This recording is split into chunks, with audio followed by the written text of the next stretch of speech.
इंद्रेश कुमार की टिप्पणी और राजनीति, और आज राजभर का भी बयान आ गया है नया ताजा-ताजा। उसने भी काफ़ी कुछ जो है आग उगलना शुरू कर दिया है। क्या लग रहा है उत्तर प्रदेश में आरएसएस का एजेंडा क्या समझ पा रहे हैं आप? अनम्यूट कर लीजिएगा उत्कर्ष जी। देखिए, ओम प्रकाश राजभर वाले में तो उनके बेटे का खंडन भी आ गया, कह रहे हैं कि एआई का इस्तेमाल करके उसको मैं उस वीडियो को, आजकल एआई बहुत अद्भुत हो गया है। जब आपको बचना हो तो एआई हो जा रहा है, वो ठीक है। तो एक तो दूसरा, ये जो शुरू हुआ है मोहन भागवत के बयान से आगे बढ़ा, ऑर्गेनाइजर में लेख आए, उसके बाद इंद्रेश कुमार का बयान आया। लोग ये कह रहे हैं या चर्चा ये है कि भाई आरएसएस जो है वो मोदी के खिलाफ है या मोदी या योगी के साथ है, इस तरह की बात हो रही है। मैं इसको बिल्कुल दूसरे तरीके से देख रहा हूँ। दरअसल मेरी निगाह में ये सारा दृश्य देखने के बाद मुझे ऐसा लग रहा है कि आरएसएस खुद को बचाने में लगा हुआ है, खुद के रेलिवेंस को बचाने में लगा हुआ है।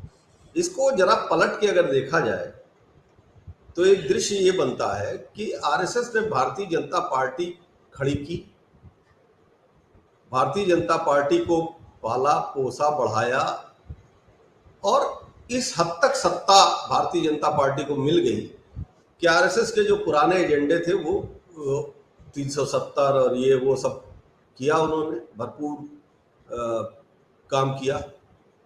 लेकिन अब वही ताकतवर भारतीय जनता पार्टी आरएसएस को चुनौती देने लगी, और ये चुनौती नड्डा का बयान हो या उसके पहले पीएम रेजिडेंस में मोहन भागवत और नरेंद्र मोदी के बीच की बातचीत हो जिसमें तल्खी थी, या भारतीय जनता पार्टी और आरएसएस के इस दौर में आरएसएस के तमाम बड़े स्वयंसेवकों से लेकर तमाम छोटे स्वयंसेवकों तक के आचार व्यवहार विचार में परिवर्तन, भौतिकवाद का पूरा घुसना।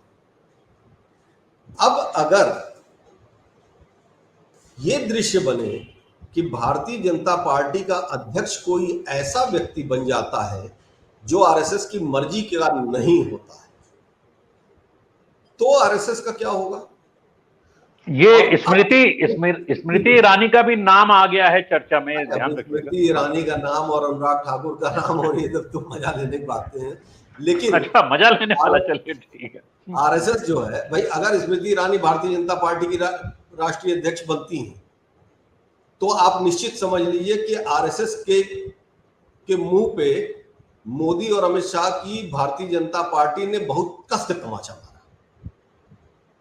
तो उस स्थिति की कल्पना अभी मैं नहीं कर पा रहा हूं, लेकिन मैं ये जरूर गंभीरता से ये देख रहा हूं कि आरएसएस इस वक्त मोदी को की कमजोरी का फायदा उठाते हुए या उसको देखते हुए वो निश्चित तौर पर अब ये चाहता है कि पार्टी के ऊपर उसका नियंत्रण बन जाए वापस, जो कि पिछले कुछ दिनों में, कुछ सालों में वो बुरी तरीके से सरका।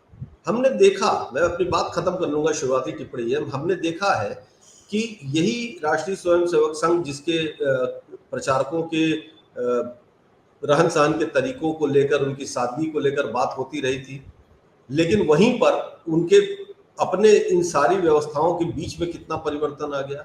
लखनऊ में तो एक चर्चा चलने लगी थी एक दौर में, अगर आप भी उसके वो है, कि संघ में दो तरह के लोग हो गए हैं, एक वंदे मातरम वाले, एक धंधे मातरम वाले।